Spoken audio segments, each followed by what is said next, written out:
Everyone, welcome to study cloud. घटना चक्र series में आधुनिक भारत हम देख रहे हैं। आज का हमारा टॉपिक है खिलाफत आंदोलन। तो आइए शुरू करते हैं वीडियो को। खिलाफत आंदोलन प्रारंभ करने के लिए गठित खिलाफत कमेटी में शौकत अली, मोहम्मद अली, अबुल कलाम आज़ाद, हकीम अजमल खान, हसरत मोहानी तथा डॉक्टर अंसारी शामिल थे। तथापि खिलाफत आंदोलन प्रारंभ करने का श्रेय मुख्यतः अली बंधुओं यानी शौकत अली एवं मोहम्मद अली को दिया जाता है। भारत के मुसलमान तुर्की के सुल्तान को इस्लामी साम्राज्य का खलीफा मानते थे। प्रथम विश्व युद्ध में तुर्की मित्र देशों के विरुद्ध लड़ रहा था। युद्ध के समय ब्रिटिश राजनीतिज्ञों ने भारतीय मुसलमानों को वचन दिया था कि वे तुर्की साम्राज्य को किसी प्रकार समाप्त नहीं होने देंगे, लेकिन युद्ध समाप्त होने के बाद ब्रिटिश सरकार ने तुर्की साम्राज्य का विघटन कर दिया। भारतीय मुसलमान ब्रिटिश साम्राज्य से नफरत करने लगे और उन्होंने तुर्की के ऑटोमन साम्राज्य की रक्षा और खलीफा को बनाए रखने के लिए आंदोलन प्रारंभ किया। तुर्की साम्राज्य के विभाजन के विरुद्ध शुरू हुए खिलाफत आंदोलन ने उस समय अधिक जोर पकड़ लिया जब इसमें गांधी जी सम्मिलित हुए। अंग्रेजों द्वारा तुर्की साम्राज्य का विभाजन करने के विरुद्ध खिलाफत आंदोलन प्रारंभ हुआ। दिल्ली में 23-24 नवंबर 1919 को होने वाले खिलाफत कमेटी के सम्मेलन में 24 नवंबर को अध्यक्षता महात्मा गांधी को प्रदान की गई। दिसंबर 1919 में हुए भारतीय राष्ट्रीय कांग्रेस के अमृतसर अधिवेशन से खिलाफत आंदोलन को और अधिक बढ़ावा मिला। गांधी जी ने इसे हिंदू मुस्लिम एकता के एक ऐसे स्वर्णिम अवसर के रूप में देखा जो आगे 100 वर्षों में भी नहीं प्राप्त हो सकता। तदनुसार उन्होंने अंग्रेजों के विरुद्ध आंदोलन में भारतीय मुसलमानों का सहयोग प्राप्त करने के लिए खिलाफत आंदोलन का समर्थन किया। हकीम अजमल खान ने खिलाफत आंदोलन के दौरान हाजिक उल मुल्क की पदवी त्याग दी थी। यह पदवी ब्रिटिश सरकार द्वारा वर्ष 1908 में उन्हें प्रदान की गई थी। मोहम्मद अली जिन्ना जब वे राष्ट्रवादी थे, खिलाफत आंदोलन को देश की स्वतंत्रता के आंदोलन से जोड़ने के विरोधी थे। उन्होंने गांधी जी को राजनीति में धर्म को न लाने की सलाह दी थी।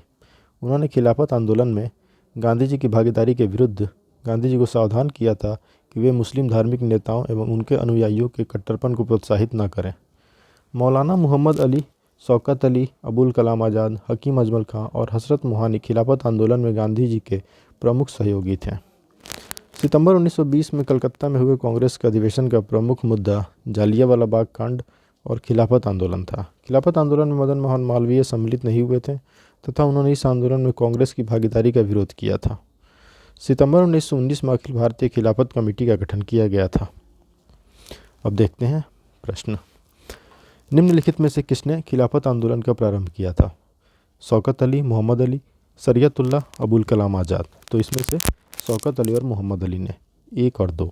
तो सही ऑप्शन है हमारा ए।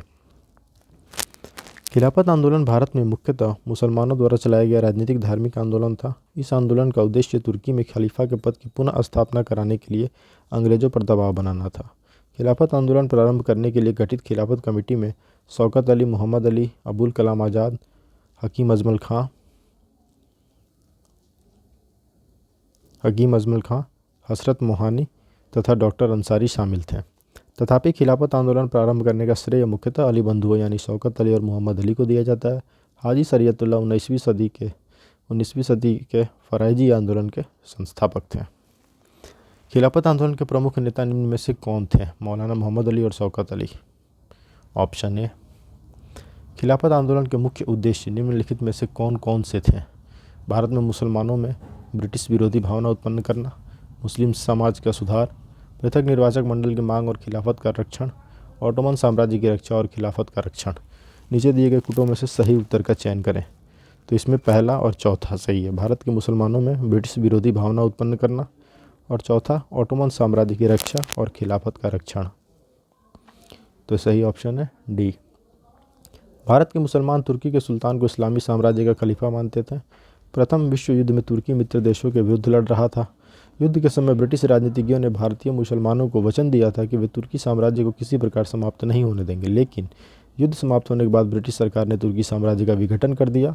भारतीय मुसलमान ब्रिटिश साम्राज्य से नफरत करने लगे और उन्होंने तुर्की के ऑटोमन साम्राज्य की रक्षा और खलीफा को बनाए रखने के लिए आंदोलन प्रारंभ किया। तुर्की साम्राज्य के विभाजन के विरुद्ध शुरू हुए खिलाफत आंदोलन ने उस समय अधिक जोर पकड़ लिया जब इसमें गांधी जी सम्मिलित हुए। वर्ष 1919 में अखिल भारतीय खिलाफत सम्मेलन का अध्यक्ष किसे चुना गया? महात्मा गांधी को चुना गया। अंग्रेजों द्वारा तुर्की साम्राज्य का विभाजन करने के विरुद्ध खिलाफत आंदोलन प्रारंभ हुआ। दिल्ली में 23-24 नवंबर 1919 को होने वाले खिलाफत कमेटी के सम्मेलन में 24 नवंबर को अध्यक्षता महात्मा गांधी को प्रदान की गई। दिसंबर 1919 में हुए भारतीय राष्ट्रीय कांग्रेस के अमृतसर अधिवेशन से खिलाफत आंदोलन को और अधिक बढ़ावा मिला। गांधी जी ने इसे हिंदू मुस्लिम एकता के एक ऐसे स्वर्णिम अवसर के रूप में देखा जो आगे 100 वर्षों में भी नहीं प्राप्त हो सकता। तदनुसार उन्होंने अंग्रेजों के विरुद्ध आंदोलन में भारतीय मुसलमानों का सहयोग प्राप्त करने के लिए खिलाफत आंदोलन का समर्थन किया। महात्मा गांधी के खिलाफत आंदोलन का समर्थन क्यों किया महात्मा गांधी ने? गांधी जी ने अंग्रेजों के खिलाफ अपने आंदोलन में भारतीय मुसलमानों का सहयोग प्राप्त करना चाहा था, इसलिए किया। नेक्स्ट क्वेश्चन है, खिलाफत आंदोलन को समर्थन दिया था किसने? गांधी जी ने। किसने खिलाफत आंदोलन को हिंदुओं और मुसलमानों की एकता के एक ऐसे अवसर के रूप में देखा जो 100 वर्षों में भी पुनः प्रस्तुत नहीं होगा? ये देखा गांधी जी ने। निम्नलिखित में से किस एक ने खिलाफत आंदोलन के दौरान हाजी उल मुल्क की पदवी त्याग दी थी? हकीम अजमल खान ने यह पदवी त्याग दी थी। नेक्स्ट क्वेश्चन है, गांधी जी को किसने सावधान किया था कि मुस्लिम धार्मिक नेताओं और उनके अनुयायियों के कट्टरपन को प्रोत्साहित न करें? मोहम्मद अली जिन्ना ने सावधान किया था। मोहम्मद अली जिन्ना खिलाफत आंदोलन को देश की स्वतंत्रता के आंदोलन से जोड़ने के विरोधी थे। उन्होंने गांधी जी को राजनीति में धर्म को न लाने की सलाह दी।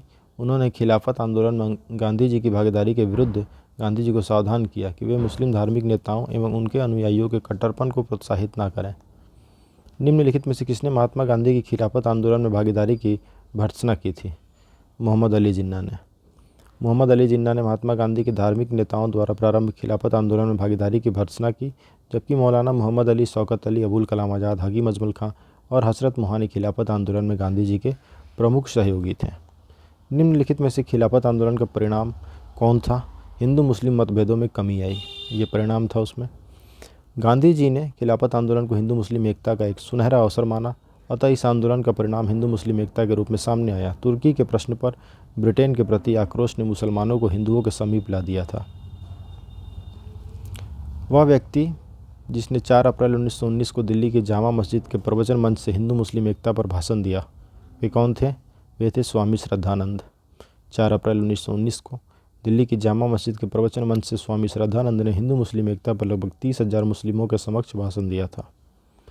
कांग्रेस के खिलाफत आंदोलन का समर्थन किया कांग्रेस ने, मुख्यतः क्यों किया? खलीफा की पुनः स्थापना के लिए, खलीफा को हटाने के लिए, मुसलमानों की सहानुभूति प्राप्त करने के लिए, या कांग्रेस में जिन्ना को हाशिए पर लाने के लिए? तो ये किया कांग्रेस ने खलीफा की पुनः स्थापना के लिए और मुसलमानों की सहानुभूति प्राप्त करने के लिए। 1 और 3, तो हमारा सही उत्तर है ए।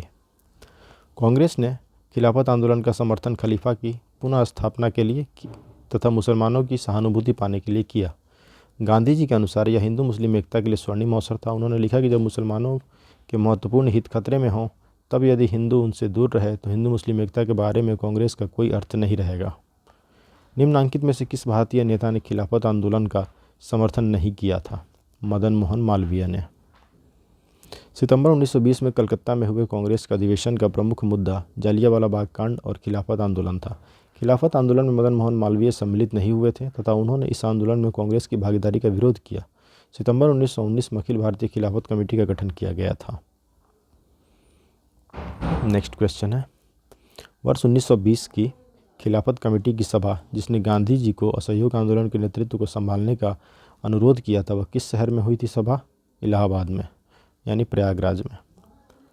गांधी जी ने वर्ष 1920 में खिलाफत कमेटी को अंग्रेजी हुकूमत के खिलाफ असहयोग आंदोलन छेड़ने की सलाह दी। जून 1920 में खिलाफत कमेटी ने इलाहाबाद में इस सलाह को स्वीकार किया और गांधी जी को आंदोलन की अगुवाई करने का अधिकार सौंपा। सितंबर 1920 में कलकत्ता के विशेष अधिवेशन में लाला लाजपत राय की अध्यक्षता में असहयोग आंदोलन के प्रस्ताव को स्वीकार कर लिया गया। इस मिसाल में हम मुसलमानों को हिंदुओं से भिड़ा नहीं पाए। निम्न में से कौन सी घटना से एचिंसन ने इस कथन का संबंध है? कौन सी घटना से? खिलाफत और असहयोग आंदोलन 1919 से जो 1922 के बीच चला, उससे संबंधित है यह कथन। इस मिसाल में हम मुसलमानों को हिंदुओं से भिड़ा नहीं पाए। एचिंसन की उक्त टिप्पणी खिलाफत और असहयोग आंदोलन के संदर्भ में थी। ध्यातव्य है कि तुर्की के प्रश्न पर ब्रिटेन के प्रति आक्रोश ने मुसलमानों को हिंदुओं के समीप ला दिया। मोहम्मद अली ने घोषणा की थी कि वह मुसलमान पहले हैं और भारतीय बाद में हैं। 1921 का मोपला आंदोलन शाखा थी किसकी? खिलाफत आंदोलन की एक शाखा थी। केरल प्रांत के मालाबार जिले में मोपला काश्तकारों ने उनके आंदोलन मुख्यतः लगान एवं बेदखली को लेकर थे। जमींदार जब चाहते उन्हें भूमि से बेदखल कर देते और जब चाहते मनमाना लगान वसूलते। दूसरी ओर वहाँ खिलाफत आंदोलन भी अपनी जड़ें जमाता जा रहा था। हालात ये हो गए कि खिलाफत आंदोलन एवं काश्तकारों की बैठक में फ़र्क करना मुश्किल हो गया। इस तरह दोनों आंदोलन एक दूसरे में समा गए। तो ये टॉपिक यहीं समाप्त होता है। वीडियो हेल्पफुल हो तो लाइक कर दीजिए, चैनल सब्सक्राइब कर दीजिए। Thanks for watching, keep supporting study cloud. Thank you.